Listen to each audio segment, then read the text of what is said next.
안녕하세요, 리본카 전유빈입니다. 지금 저는 중국 내에서도 어마어마하게 비싼 가격을 가지고 있는 자동차 브랜드 홍치에 나와 있는데요, 제가 가격을 듣고 정말 깜짝 놀랐습니다. 가장 싼 건 3억이고요 이거 봐봐, 경호원들 데리고 다니면서 막 사람들이 저 위로 막 갈라지잖아요. 저런 사람들이 타는 차예요. 그래서 제일 비싼 차는 37억이랍니다 37억. 저 뒤에 있는 37억짜리 자동차는 아무나 살 수가 없답니다. 자격 조건이 만족돼야 구매를 할 수 있는 심사를 받을 수가 있대요. 그래서 어떤 건지 한번 쭉 보도록 할게요.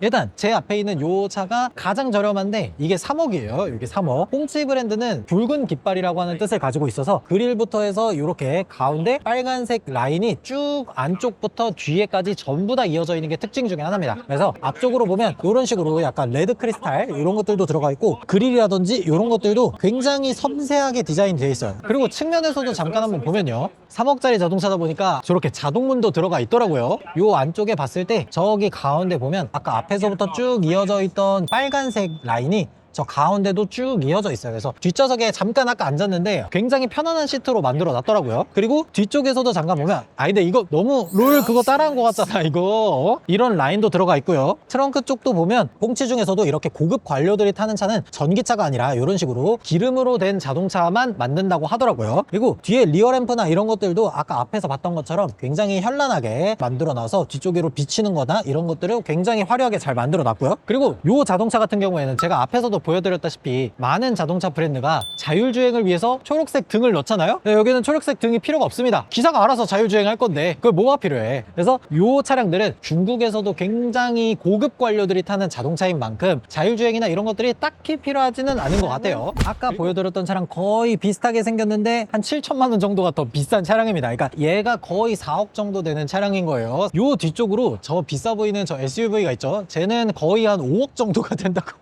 야, 중국에서 5억이면은 이게 가능한 자동차인가? 지금 촬영을 하고 있다가 저쪽에 이제 딱 봐도 대단하신 분들이 들어왔잖아요. 근데 제가 어떤 분이냐 했더니 리더다 이렇게 얘기하고, 그러면 리더 중에서도 뭐 베이징시의 리더냐 물어봤더니 대답하면 안 됩니다 라고 얘기를.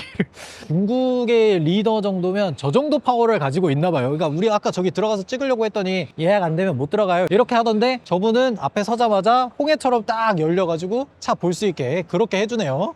여기 보면 확실히 굉장히 거대하다라는 느낌이 딱 듭니다. 그러니까 제가 키가 지금 178인데 저보다도 전고가 훨씬 더 높은 모습을 볼 수가 있고요. 홍치라는 브랜드답게 여기서부터 쭉 이어져 있는 이 빨간색 라인이라든지 이런 것들도 그대로 들어가 있습니다. 그리고 이 헤드램프 디자인이라든지 이런 것들은 확실히 조금 더 다른데, 아까 세단이나 이런 것들 볼 때 위쪽으로 솟아있는 그 엠블럼 같은 것들이 약간 형상화되어 있는 게 있었잖아요. 그런 것들이 헤드램프나 이런 것들에도 디자인이 좀 동기화된 그런 느낌이 들어요. 그리고 측면에서도 한번 보면요, 이 안쪽으로 보면은 에어 서스펜션이라든지 이런 것들 들어가 있고요. 그리고 이 안쪽으로 휠하우스라든지 이런 것들도 굉장히 거대하게 들어가 있습니다. 이게 지금 22인치 휠이 들어가 있는데도 휠하우스가 이 정도가 남아요. 굉장히 거대한 차량인 거죠. 그리고 옆모습을 보면 굉장히 깁니다. 제가 봤을 때 거의 한 6m 정도는 돼 보이는 듯한 SUV예요. 굉장히 거대하고 안쪽으로 봤을 때 문 두께가 이만해요. 이게 약간 방탄 성능이나 이런 것들까지 염두에 두고 제작을 한 건지 모르겠지만 굉장히 두꺼운 문을 가지고 있고, 안쪽에 실내 디자인이라든지 이런 것들은 스피커 그릴 위쪽으로 보면 도어에도 말이 달리는 것 같은 그런 그림도 들어가 있습니다. 그러니까 이런 것들이 천장에도 있고 뭐 여러 가지로 들어가 있어서 커스터마이징처럼 이 구매자가 원하는 대로 이런 식으로 다양하게 조절해서 디자인을 해주는 것 같아요. 그리고 고급 자동차들의 상징이 이렇게 프라이버시 글라스가 들어가서 안에 타 있는 사람이 안 보이게 하는 이런 기능들도 전부 들어가 있어요. 그러니까 전반적으로 봤을 때 재질이라든지 이런 것들은 고급스러운 듯한 느낌이 딱 듭니다. 뒤쪽에서도 보면은 트렁크 라인이라든지 이런 것들도 거대한 모습을 보여주고 있어요. 트렁크를 한번 열어보고 싶은데 열면 안 된다고 지금 자꾸 옆에서 레이저 쏘고 계셔가지고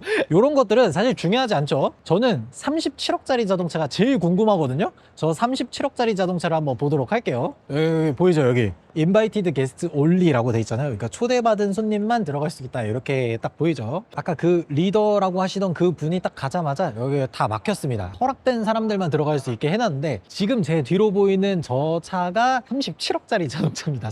37억. 보통 우리가 30억이 넘어간다라고 하면 스포츠카, 하이퍼카 이런 것들을 생각하는데 지금 요 자동차는 그것보다도 훨씬 더 비싼 가격을 가지고 있는 거예요. 제가 아까 물어보니까 요 정도 자동차를 타려면 중국 국가 주석 정도 돼야 요 정도 자동차를 탈 수 있다고 하더라고요. 그래서 제가 혹시 일반인이 구매할 수는 없냐 이렇게 물어봤더니 일반인도 구매할 수는 있는데 자격 조건이 어마어마하게 까다롭습니다. 요 차는 안 되고 다른 자동차들 요거와 비슷해 보이는 조금 더 아래급의 자동차를 구매하려면 이 전수조사를 해야 되는데 일단 나 그리고 내 위 그리고 그 위까지 해서 3대의 범죄 기록을 조사를 한대요. 그래서 범죄에서 털끝 하나만이라도 이렇게 딱 걸리면 구매가 거절된다고 합니다. 그리고 자산 조사도 해야 된대요. 내가 돈을 얼마나 가지고 있어서 요 차를 구매하려고 하는지 이런 것들을 조사를 한대요. 그러니까 자산 사실, 범죄 기록, 그 다음에 사회적 지위 이 모든 것들을 만족해야 최소한 이 차를 구매할 수 있는 심사 대상이 된다는 겁니다. 그러니까 그렇게 해도 못 사요. 그 다음에 심사를 거쳐서 구매 인증이 나야 구매를 할 수가 있는 겁니다. 여기 보면은 기본적으로 디자인이나 이런 것들은 우리가 국가 주석이 열병식이나 이런 것들 하면 이런 차량들 위에 뚜껑 없이 타고 다니는 그런 것들 보잖아요. 딱 그런 디자인을 가지고 있고 이쪽에서 봤을 때 지금 차량이 굉장히 세단처럼 생겼잖아요. 이게 화면상으로는 잘 안 나오는데 세단이지만